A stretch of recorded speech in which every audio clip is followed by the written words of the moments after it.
Hey, you got time for a beer? I know I do. Welcome to my show. My name is Jake. It's Thursday, which means I got a new beer here for you. Don't forget, you can find me on Untapped YouTube, Twitter, and Instagram, all at tubajake_69. Tell me your stories. I like to hear them. I like to tell them. Tell me what you're drinking. I find that interesting. Hopefully you like what I'm drinking too, which is Northern Hawk Owl from Right Rain Brewery. It's up in Traverse City there. It's an amber ale. It says here, a tough hunt during the day calls for a tough hunt during the day calls for a smooth and rich evening. It's not punctuated at all, so sorry about the gaps and stuff. Northern Hawk Owl is a medium-bodied amber ale brewed in honor of a small owl that lives in northern Michigan and is only active during the day. With a lovely red hue and a malty nose, this ale is packed with notes of caramel and toffee, followed by a clean finish. 4 varieties of malts, including Maris Otter. It says drink as fresh as possible. This one's from March, but I just got it, so as fresh as possible, right? All right. So we heard what it is. What's it supposed to be? Should be an amber ale. So should be rich, almost red, not quite. Not quite copper. Well, maybe a little bit more copper than copper, I guess. This is actually the color that I was expecting. That's nice. I was expecting the one from the other day to be darker than this, but it was lighter than this for sure. So it's an amber ale, so it should be, well, like it said, caramely, malty, sweet, medium-bodied. Should be a good beer. The weird thing is, though, is as I'm reading this stuff, I'm thinking, are they describing the owl with malt on the nose and stuff like that? I don't know. Anyway, that's the beer.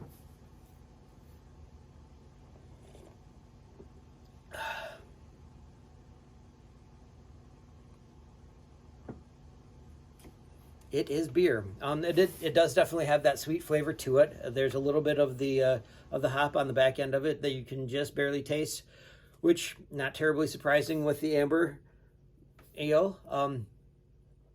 A lot of malt on it, a little bit of yeast character in there too. Not as bad as when I pitch my yeast at home, but it does definitely have that yeast there. Not like California Common, not like whatever you get in Belgium, because Belgian beers are weird. And I think it's weird that just about every one of Dark Horse's beers tastes like that. Not to badmouth Dark Horse, because, you know, beer is beer and it's wonderful and they're doing a great thing, because beer is good and you should make more beer, for sure. Yeah, it's good. Are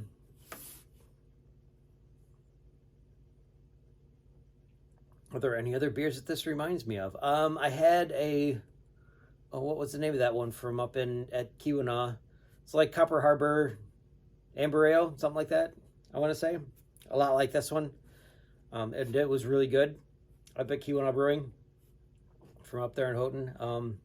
Actually, I just looked down and saw a weird Budweiser thing, and actually they did make a Budweiser amber ale, I believe it was ale anyway, and it tasted kind of like this. Is a little bit lighter, more full body, because they use rice and not just malt. But a lot like this. I like it. It's good.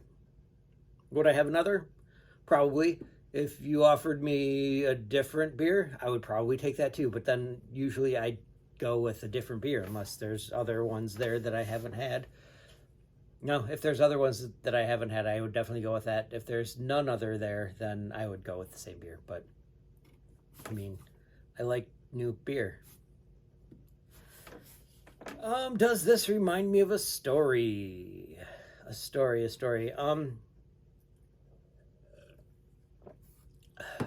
Every time that I have a beer that reminds me of Traverse City, I think of my friend Dave Bailey, because he went to school up in Traverse City. He's from Traverse City. I'm not sure where he's at, not super active on social media. The last time I saw him was at my brother's wedding, and that's been 5 years, more than that probably. I like seeing the dude. He's super fun. But anyway, the woods and around Traverse City remind me of my friend Dave, because he's very Traverse City, very up north. And he had lots of great stories to tell. One of my favorite ones, Dave got into disc golfing fairly early on in disc golfing. I would say he was the person that introduced me to disc golfing. I enjoy doing it. I'm not very good at it. It's not like I'm going to doing it for money. Probably spend more money on it than I do make money from it. So, I mean, that's fine. But he was out disc golfing with a friend because they've got a lot of really nice disc golf courses up there in Traverse City. His friend, Dave had some really super interesting friends. His friend threw a disc. He was like, "Wow, you're really good at this." And said Dave to his friend, and his friend said, "Yeah, I'm good at this. Really good at this. I could go pro and make hundreds of dollars a year." Because, disc golf doesn't pay. It's fun. It's lots of fun. But do you watch disc golf on TV?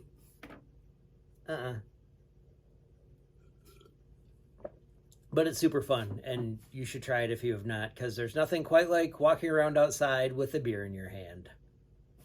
And the disc golf gives you something to do while you're doing it.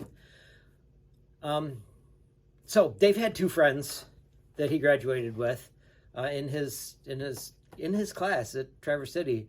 One of them, actually both of them, were Division I drum majors, which I thought was pretty cool. One of them was down at Eastern, and the other one was over at Northwestern. Very cool people also. Yeah, Dave's a really cool dude. I miss him. It feels like I should tell you more stories. So far as disc golf goes, I was playing today because I've got a course in my backyard. Just a 3-pin, 9-hole course. It's super fun because all the beers are like right here. So I can come in and get beer when I need it.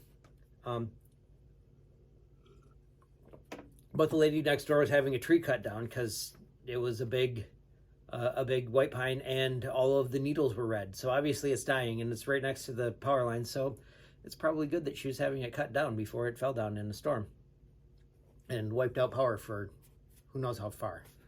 It would be far, likely. Up and down the road, probably. It'd be dangerous because, power lines.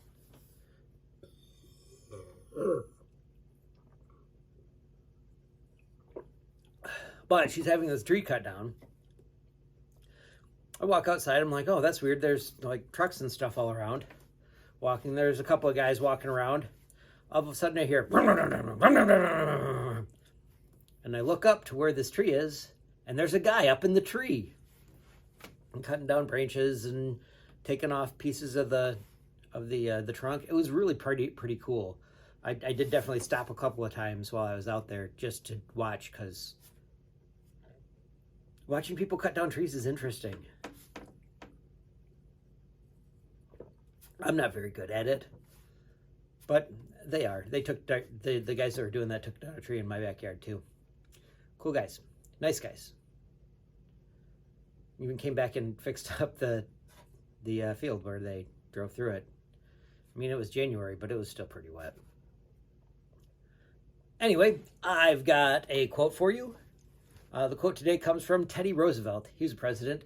He said, "The most important single ingredient in the formula of success is knowing how to get along with people." Get along with people. It helps you out too. Getting along with people helps everybody out, really. Let's be real here. So yeah, get along with people. You'll be successful. It's great. Anyway, still going. All right. Don't forget, you can find me on Untapped YouTube, Twitter, and Instagram, all at tubajake_69. Tell me your stories. I like to hear them. I like to tell them. Like, comment, subscribe. Make sure that other people can see this stuff, because if you like it, maybe other people will too. And if you do that stuff, then more people see it. I had a comment the other day. Somebody was like, hey, is that Quite Bright still the same as the other winter white that Bells did the other day? I said, yes. 31 people saw it on YouTube. It's crazy, because usually it's not that many. Usually it's like 5. Except for that one time that I mentioned my girlfriend's friends' daughters, and then they watched it like 60 times. So 60 views. Great. It's like, wow, I'm almost famous. Anyway, I'll see you next time. We got time for a beer.